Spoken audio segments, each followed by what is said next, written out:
L'Église est construite sur la confession que nous faisons du Seigneur. Sur ce rocher je bâtirai mon Église, et les portes du Hadès ne prévaudront point contre elle. Si nous ne voyons pas le rapport qui existe entre l'Église et les portes du Hadès, nous ne pourrons pas réaliser l'importance que le Seigneur donne à l'usage de ce mot. Dites, nous pouvons penser que croire dans nos cœurs ou prier est amplement suffisant. Mais si nous voyons que l'Église doit maintenir les portes du Hadès fermées, alors nous pourrons voir que le fait de déclarer Jésus de Nazareth est plein de vie, de puissance et d'autorité.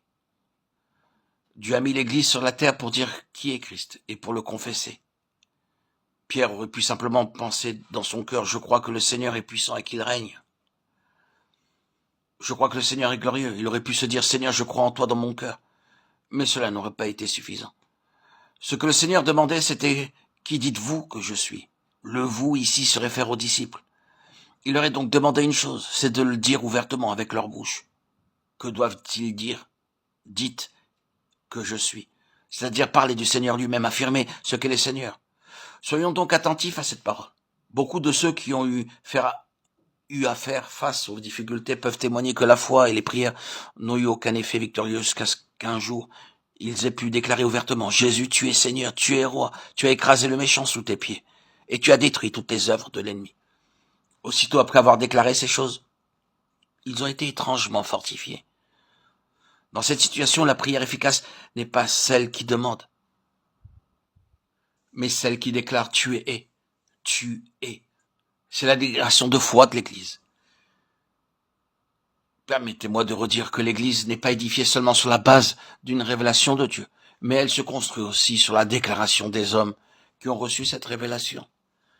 La déclaration qui résulte de la révélation a une grande valeur spirituelle. Elle possède la puissance spirituelle capable d'ébranler le Hadès.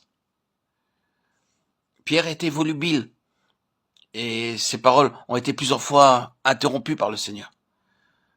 Mais dans cette occasion, non seulement le Seigneur le laisse parler, mais bien plus, il l'appelle bienheureux quand il eut fini de parler.